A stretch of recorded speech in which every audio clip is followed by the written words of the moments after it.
Love Modern Warfare 2 and Warzone or hate it, I think we can all agree cheaters deserve to step on every Lego imaginable. I think that can be universally agreed upon, and while the past few years since the integration of crossplay and free-to-play elements to the franchise has proven to be a long battle with a new level of cheaters, we've seen updates since Warzone's launch in 2020 that have taken aim at combating that, whether that being ban waves in the very beginning to anti-cheat mitigations that we have today. Today, it's no different though. Modern Warfare 2 and Warzone ended up getting recent updates with the Ricochet anti-cheat, and today I want to break down those that were detailed here for you. As we go along, drop your thoughts below. Have you come into contact with any cheaters lately? What do you think of the new mitigations and processes for reporting? Whatever the case, drop your thoughts below. But if you enjoyed the video, do me a favor and drop a like on it. And if you're new to the channel, consider subscribing to stay there with all things Modern Warfare 2, Warzone, XDefiant, and other FPS projects. I'd love to have you. And finally, you know the pitch by now. Make sure to check out my friends over at G Fuel for 30% off certain items like hype sauce tubs and starter kits in the month of June using code espresso, but more on that a little later. For now, let's jump into it. So earlier today,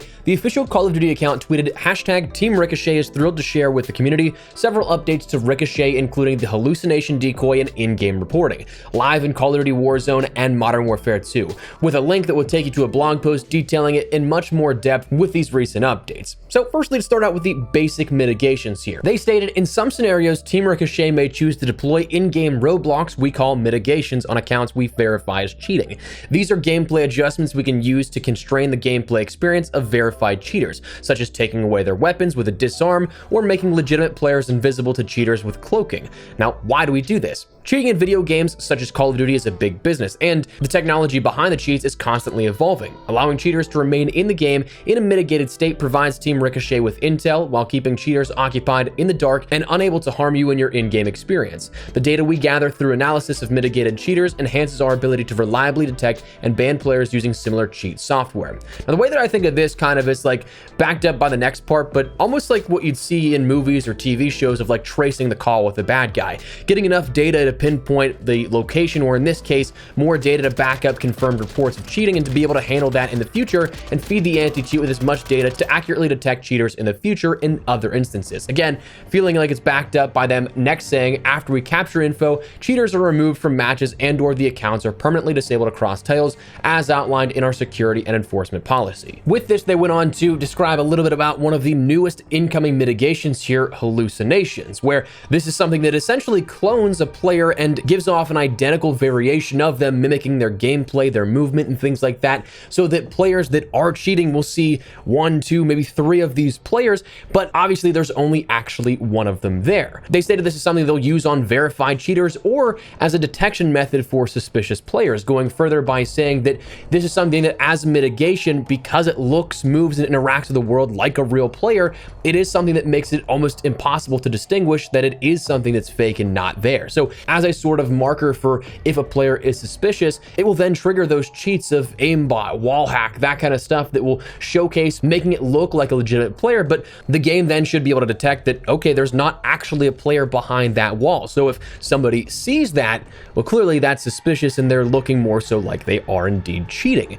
The chances of them actually centering on a player that is there, air quotes, but not there through a wall are much more in favor of somebody cheating rather than just, oh, that's just unfortunate timing for their crosshair placement. The biggest part of that, of course, being that these hallucinations can indeed end up triggering those wall hacks, aimbots, and stuff like that. So it is interesting that we'll see this now as a sort of real-time tell for cheaters, not necessarily just mitigating and kind of trolling cheaters back. So definitely nice to see that one introduced here at this. One that they detailed was decommissioned and is not going to actually be in the sort of repertoire of mitigations for the anti-cheat was something called quicksand, where they described it as a mitigation that would slow or freeze the movement of detected cheaters in-game, making them sitting ducks. This was accomplished by adjusting their connection delay to the game server, and to further impact the cheater's experience, quicksand could occasionally and randomly alter the cheater's input settings. It could, for example, swap analog stick controls from default to inverted, or begin reassigning mapped keys for mouse and keyboard settings. Someone hit by quicksand, for example,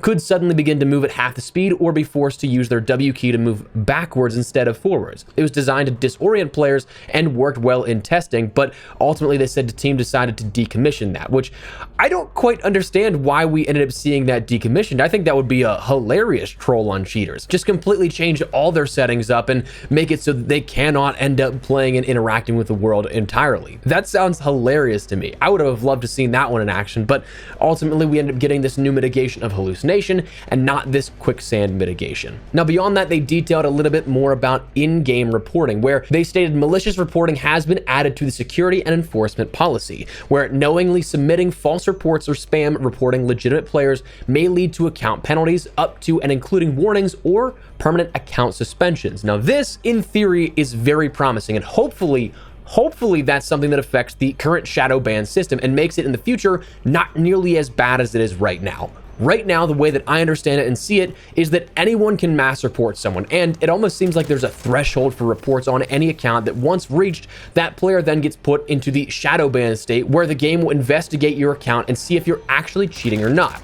It's a byproduct of having a report system in the first place, but at the same time, I think it's a horribly handled way to do this because the players are punished with zero true investigation into the integrity of play. They're put into this sort of purgatory state of sorts while the investigation can take place, but cheating or not, they're removed from the standard pool of play, and most often, they'll be fair players, but getting spam reported by anyone that may be having a bad time and want to take it out on another player, banning that very possibly legit player for up to a week with no repercussion. This should hopefully mitigate some of that, where the spam reporting and continuously getting reports wrong will instead backfire on those types of players. It's just a weird big question mark of, in the meantime, what happens? Like, do we have this weird transition period where we'll still see a bunch of spam reporting issues until the weight of players can kind of have a trustworthiness with their report and they get valued differently? Like, if someone has many instances of spam reporting with no action because no one was actually cheating, do they get less priority in those reports as someone who's maybe reported twice and one of them was actually a cheater? The whole thing sounds like a logistical nightmare. I just hope that players aren't sent into the shadow realm anymore because somebody got mad they got stomped. Beyond that, we also learned a bit more about some in-game notifications for additional clarity on whether action was taken or if an investigation was opened, and automated penalties for application of some feature restrictions, such as voice and text chat restrictions.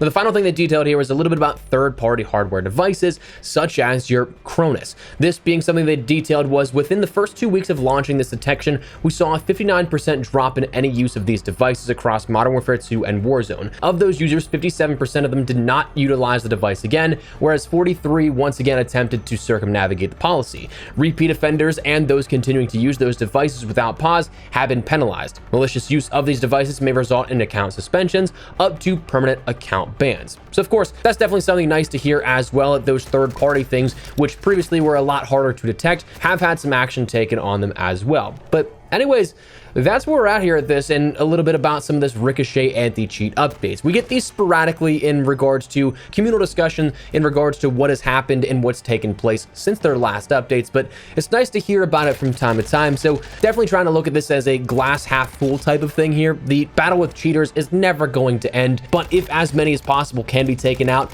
that's absolutely a win, I think. So that said, that's what we're gonna call it. Before we wrap everything up, make sure you check out my friends over at G Fuel for 20% off with code Espresso all the time on all items, but 30% off in the month of June for tubs of hype sauce, hibiscus tea, MS melon, and a few more, as well as starter kits. So if you guys haven't tried G Fuel before, now is as best a time as any with the starter kit discounted, and those tubs can't go wrong with any of those. So if you guys would like to learn more, check the link in the description below and use code Espresso for up to 30% off your entire order. But for now, that's what we're gonna call it. Let me know your thoughts down below. Again, have you guys run into any cheaters recently? Do you like these changes and updates made to the Ricochet anti-cheat? Whatever the case, drop your thoughts below. But if you enjoyed the video, you find it at all insightful, do me a favor and drop a like on it. And if you're new to the channel, consider subscribing to stay up to date with all things Modern Warfare 2, X-Defiant, and other things FPS related. I'd love to have you in the community. But for now, thanks so much for watching. My name is Espresso. I'll see you later. Take care and peace.